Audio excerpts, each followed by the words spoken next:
Đây là gốc tư với cái đùi, gốc tư. Dạ, gốc tư này là hồi trước em bán có 55.000 mà gốc tư bây giờ cái này là 550 600 gram anh. Wow. Cái này là 550 600 gram á. Hồi trước em bán 50, bây giờ dịch nó lên quá, bắt em lên 5 ngàn nữa.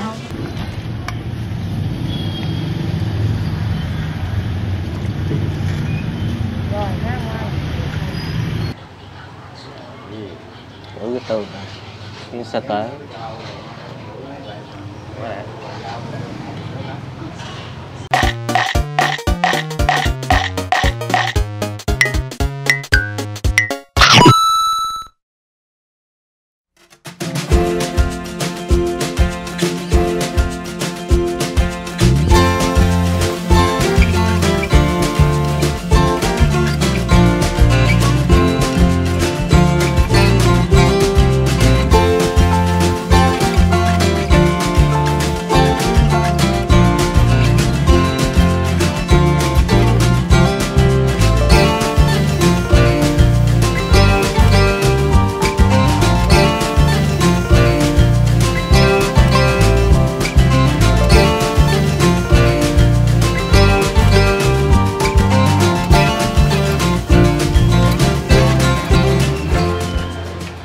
Xin chào cả nhà, Gia Phú và Mèo rất vui được chào đón cô chú cùng anh chị và tất cả các bạn đã đến PM Food Travel.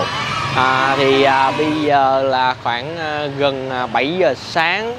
Sáng nay có một xíu trục trặc nhỏ, cho nên mình đã đổi món để quay cái món mì vịt tiềm của chị Yến ở địa chỉ là 61 Phan Văn Hân, quận Bình Thạnh. Chị Yến thì bán 7 ngày 7 món. Nãy mình tới mình có hỏi sơ thì hình như là đã có một số thay đổi nhỏ, thì mình sẽ cập nhật để cho những ai mà từng quen biết cái quán của chị mình sẽ có được cái khung giờ mới, những cái thay đổi mới ha. Rồi ngày hôm nay chúng ta đi ăn mì vịt tiềm nha mọi người, cho mình xin like, share cũng như là ấn nút subscribe. Cảm ơn cả nhà rất là nhiều. Rồi đây chị Yến đây mọi người ơi. Dạ em chào chị. Ủa cái xe mình lui là hả chị? Dạ. Chị có ra đứng nữa không? Có chút nên mình đứng rồi. Nãy chị Yến là đứng ở ngoài đây nè mọi người, tại giờ cái quầy của chị giờ vô, cái xe chị đứng ở ngoài chị bán như bán trái cây hay bán rau rồi đó, ai tới mua đựng bịch lựa vịt tiềm, lựa đùi hay là gốc tư này nọ. Để lát hồi chị có dọn ra nữa mình quay mọi người xem. Rồi chị Yến ơi, chị Yến mình cập nhật cho em cái giờ mới mình bán là như thế nào chị Yến? Dạ 6 giờ sáng đầu em bán rồi, bắt đầu từ lúc dịch đến giờ em bán sáng rồi, bán sáng luôn. Dạ bán tới tầm mấy giờ là chị nghỉ? Bán đến 12 giờ anh. 12 giờ. Dạ. Tất cả các món luôn đúng không chị? Dạ đúng mì cũ luôn, có lịch ra không có đổi món. Dạ. Cứ vậy đó. Ngày mai hình như là bún Thái thì phải. Dạ đúng rồi. Em nhớ. Mai bán bún Thái. Không bán bún Thái chú. Mì vịt tiềm. Hiện nay là giá mình nhiêu chị? 55.000 gốc tư. 55.000 là gốc tư. Dạ. Còn đùi không? Đùi không là 35, hồi trước có 30, bây giờ em lên 5.000, 35. Mọi thứ lên 5.000. Dạ. Chỉ đùi và gốc tư. Ướp á. Ướp hôm qua. Rồi dạ. Sáng bắt đầu khuya bắt đầu em làm rồi. Dạ. 2 giờ bắt đầu bắt đầu làm rồi. Dạ. Rồi cô chú 2 phần. Em nhớ như là ngày chay gì bán đồ chay nữa. Đúng rồi, ngày chay. Dạ. Chay hả? Em làm biết chay thôi. Chay hủ tiếu chay. Có một điểm lạ đây nữa là chị Yến bán cái món mì vịt tiềm này em thấy là chị có phá lấu nữa không chị? Có bao tử anh. Bao tử. Ủa bao tử gì mình bán sao chị Yến? Dạ bao tử vịt với bao tử, quên mì với bao tử là 30. Mì với bao tử là 30. Dạ. Hồi nãy em thấy có anh kia ăn cái đùi với bao tử là 45. 45. Còn mà đùi gà với lại bao tử là cứ đùi gà hoài ta, mắc gì không biết ghét con gà vô hoài.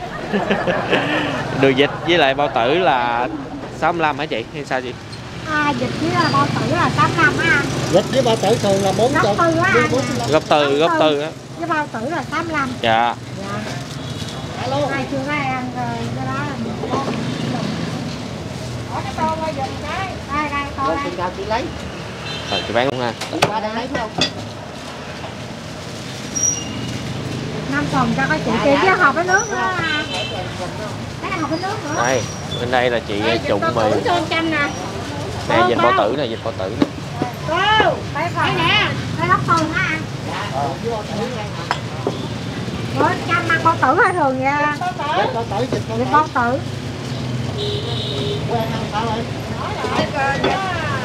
Ủa sao chị lại có cái bao tử này?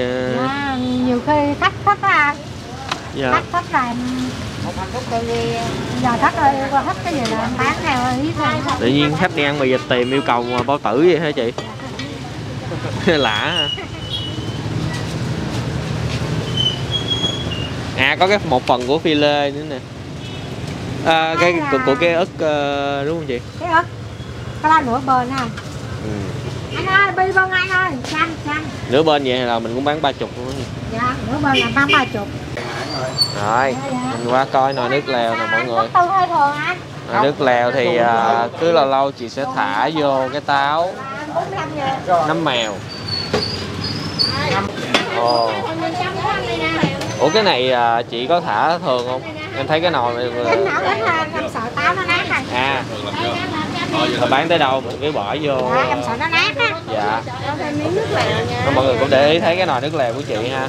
Chị cũng có thả nhiều táo như những chỗ khác. Em sợ nó nhiều quá nó nát. Mấy cái cọng dài dài là cái gì vậy chị? Măng á anh. Măng. Thì tiền này có măng. Cái này nấm Nấm kim châm. Nấm kim Nấm châm. kim châm đó mà có nhiều đồ chưa con măng em không biết. À. Cái này là món nấm kim châm. Nấm kim châm hả? Hay là do nó nở ra ta? Dạ, nó nở ra. Rồi đó, ở dưới nồi nước lèo còn cái gì chị? Em thấy có xương nữa nè. Có xương nhiều lắm trong nồi mà bỏ lát ăn. Đó. Là mình nấu từ xương heo. Dạ, chứ nó ngọt anh ơi. Dạ. Ok thì không gian ngồi thì mọi người cũng thấy là ngồi khoảng 2 bàn như vậy. Cái ngày mà bún mắm á mọi người ngồi, rồi lần trước mình quay đó là ngồi đông lắm, xe ngồi dài mấy những cái bàn nhỏ ở trong nữa, nên mì vịt tiềm ở 2 bàn dài mình thấy là nhiều người mua mang về cái món mì vịt tiềm này hơn. Có lẽ đợi giờ người ta không biết. Lúc trước là chị bán khoảng 10 giờ 10 rưỡi, giờ là coi 6 giờ sáng chị bán rồi. Chị chia sẻ giùm em cái thời gian chị chuẩn bị này được không? Dạ, từ hôm qua đến giờ anh. Là mấy giờ chị làm? Là bắt đầu người ta giao thịt xong cái là 11 giờ. Em làm số không đến tối. Dạ. Tối em cái em hầm. Em hầm xong cái em ướp xong cái khuya 2 giờ là làm chiên. Wow. Chiên bắt đầu nấu nước lèo tiếp. Hầm đến khoảng 11 giờ, hầm đến 2 giờ. Dạ. Mới chiên. Chiên. Đó. Khoảng bao nhiêu ký gì? Đây khoảng bao nhiêu ký? Mấy chục ký anh. Mấy chục ký ha. Dạ. Mấy chục ký. Đây là gốc tư với cái đùi, gốc tư. Dạ, gốc tư này nè. Hồi trước em bán cái 55.000 mà gốc tư bây giờ cái này là 550 600 gram anh. Wow. Cái này là 550 600 gram á. Yeah. Hồi trước em bán 50, bây giờ dịch nó lên quá. Bắt em lên 5 ngàn nữa. Dạ. Dạ. Còn cái này đó em bán cái 30.000, bây giờ em lên 5 ngàn nữa 35. Dạ. Còn có bao tử thì 30.000. Dịch với bao tử là 30. Cái màu sậm là do mình hầm đúng không chị? Nên mình chỉ với phần mình chiên nữa. Dạ đúng rồi, với mình nướp nữa. Mình nướp như vậy nữa anh. Dạ. Có lúc thì cái màu đậm mơ, cái thì màu nó tối hơn chút. Dạ. Những miếng tối. Tối là nó truyền nó không được cái anh. Dạ. Nó không đảo đều. Rồi bây giờ chị làm giùm em tô đặc biệt là đồ gốc tư với lại bao tử có lâu á. Dạ. Cái này khoảng dắt mì hả chị ha? Có bịch mì Tấp mỡ nữa nè. Cái ngọt. Dạ. Có bao tử luôn không? Đúng rồi, vậy gốc tư. Đó, lớp tô luôn rồi. Cho em bao tử. Dạ, tô này nhiêu chị? Tô này là 65 ngàn. Rồi, chắc giá 65 đúng không? 65. Đúng nha. Đúng nha, quay sao là bán vậy á. Quay sao là bán vậy đó. Tùy theo miếng gốc tư, khi gốc tư bự, khi gốc tư nhỏ anh. Cái này khuyến mãi thêm hả? Tóp mỡ nè. Nhiều khi khách ăn. Dạ. Anh thích ăn tóp mỡ không? Không, cho em nhiêu đó đủ rồi, ăn nhiều quá mập. Cho em nấm với lại táo, mấy trái táo đỏ đỏ. Dạ. Hơi đầy. Ngon lành luôn. Ngon lành. Trái táo. Thì xin thêm gì nữa không? Táo cho nó đỏ. Đủ bộ luôn chứ. Rồi, nước đổ rồi. Rồi nước nhiều quá Rồi. Tiêu lên. Rồi, cho em ngồi cà phê. Còn nhỏ hả? Dạ.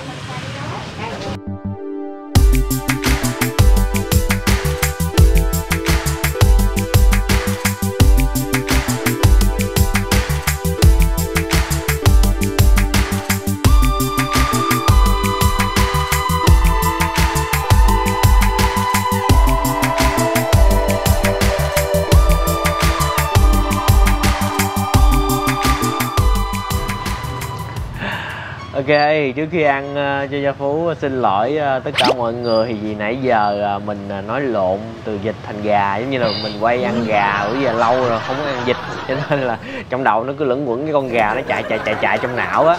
Với lại sáng dậy sớm đi lên quận 5 để quay một cái món khác mà món nó không có, cho nên mình mới sực nhớ và chạy vòng về đây để quay cái món mì vịt tiềm này của chị Yến.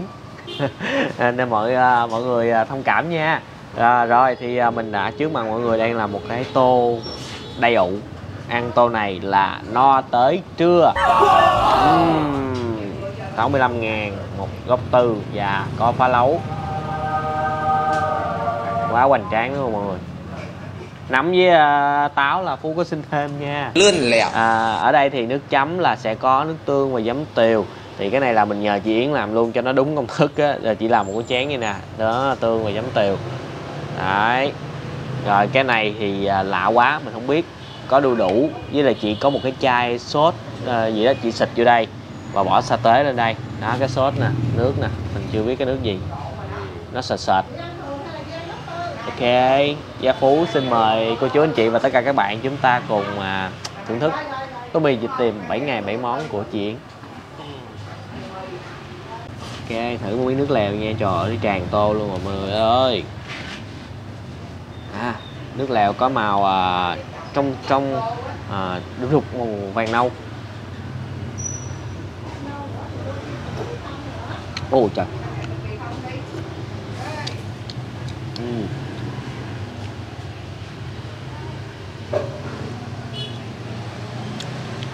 Vì có thể là cho nhiều đồ cho nên cái nước nó sẽ hơi bị lạc vị đi một tí xíu.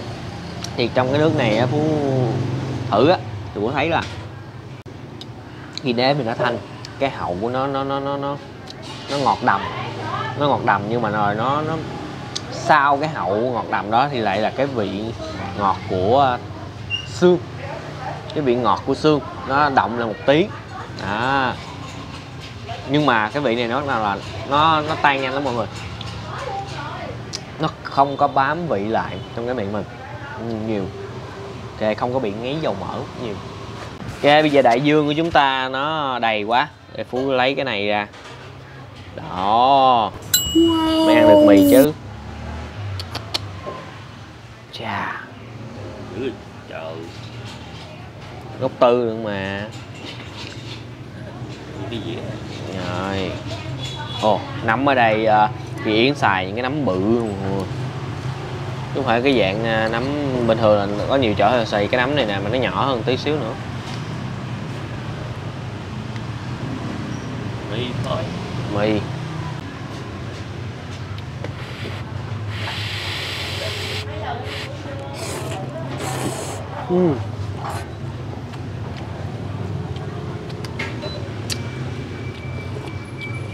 Mình nghĩ là mọi người phải chan thêm nước tương giấm vô cho nó cái nước nó thêm độ đậm đà nha.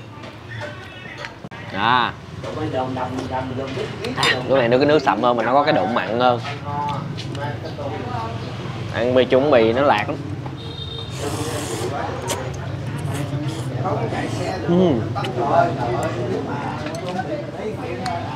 Thử miếng này luôn. Đây, đủ và cái sốt sệt sệt để mình nếm cái sốt.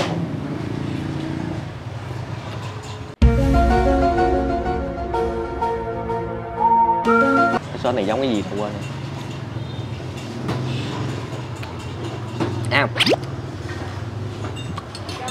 Đó. Cái sốt cái chai sốt này chỉ là nó có vị tương đen, nhưng mà khi mà chị xịt ra mình thấy là cái màu tương đen này nó nâu nâu hơn, nó giống như cái màu xương đậu phộng vậy mọi người. Đó.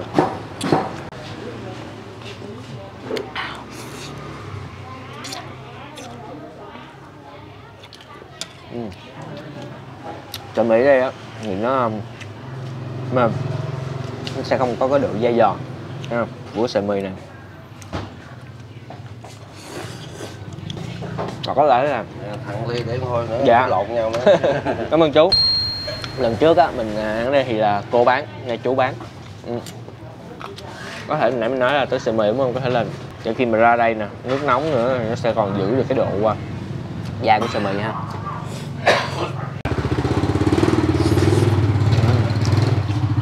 Lần đầu tiên Phú thấy mì vịt tiềm có bán tại Bao Tử. Bao Tử mềm. Bao Tử mềm mềm, có một chút xíu giòn, không có bị quá dai.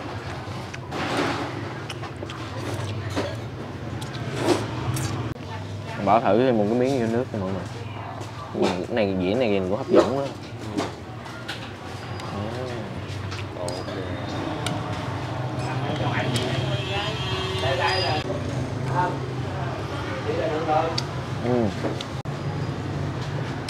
Nó ra một cái vị lạ lạ thêm.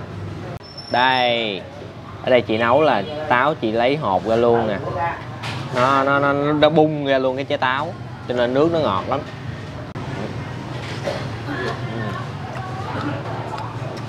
Trái táo vẫn còn cái chất ngọt chứ chưa có rã hết hoàn toàn nước mà mình chất ra. Hay cái cọng này là mình không biết cọng gì nè. Chị thì nó măng rồi với lại nấm kim châm, không lạ lắm, chắc măng thiệt á, mà măng gì á không biết. Nó giòn giòn, nó không có vị măng, giòn dai dai nhẹ. Miếng nấm, còn quên chấm này.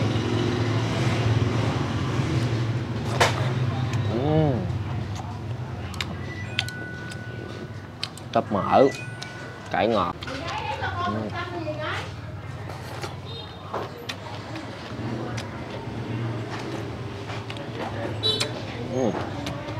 Đây, chúng ta cùng nhìn miếng vịt.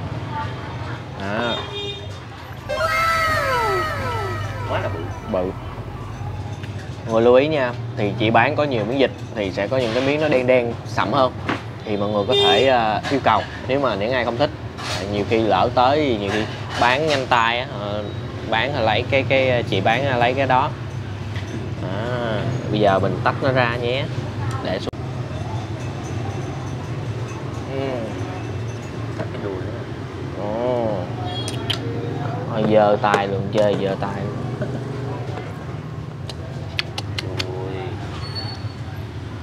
Wow.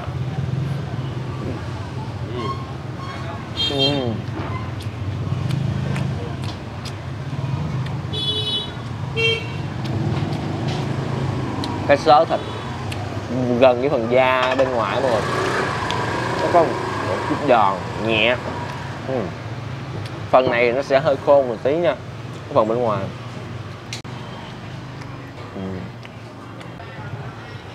Lên xíu, giữ xíu.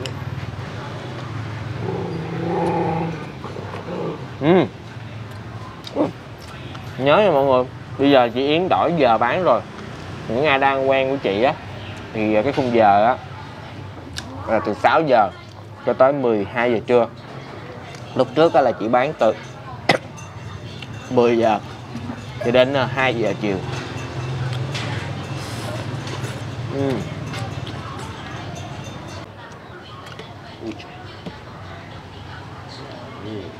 Thử cái tương này, miếng sa tế.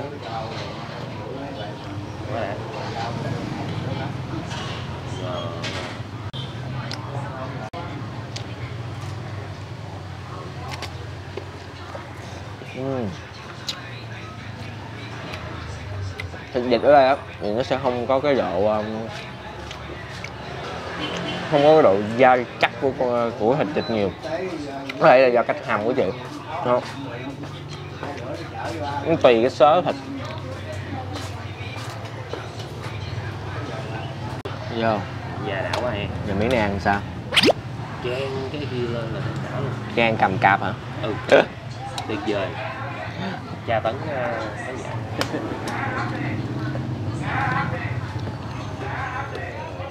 Đó. Ok.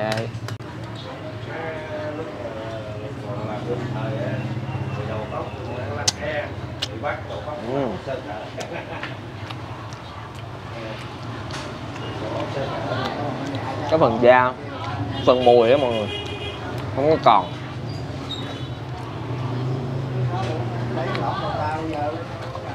Món mì vịt tiềm á thì Phú lâu lâu Phú mới ăn.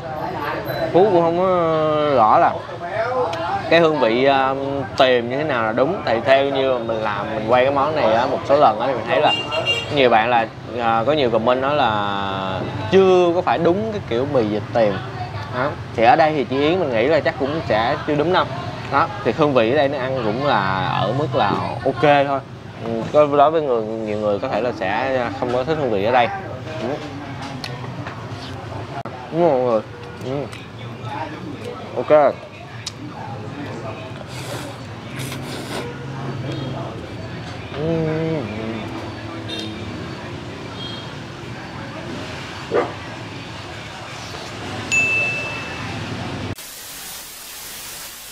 Rồi nè mọi người. Thì mọi người có đi ngang mà có thể thấy hai bên thì đừng có hiểu lầm là chị này chị khác nha. Cũng là chị Yến bán, chị để bên xe bên đây thôi. Đó, chị để sẵn bịch hết rồi.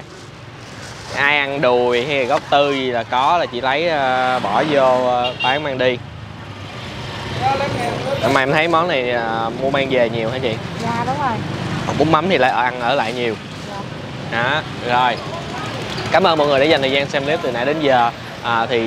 Ai đã từng ăn quán của chị Yến hãy để bình luận ở phía dưới để mọi người cùng tham khảo nha. Thì ngày hôm nay mình cũng đã trải nghiệm món mì vịt tiềm của chị. Rồi lúc trước là bún mắm là coi như được 2 món rồi. 7 ngày là 6 món. Tại vì có 2 ngày như chị bán bún mắm.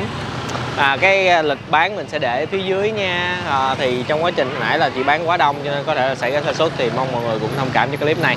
Rồi, đừng quên một món ăn ngon sẽ ngon hơn nếu chúng ta thưởng thức cùng người thân, bạn bè và chia sẻ nó với tất cả mọi người. Xin chào và hẹn gặp lại cả nhà ở những clip hấp dẫn kế tiếp.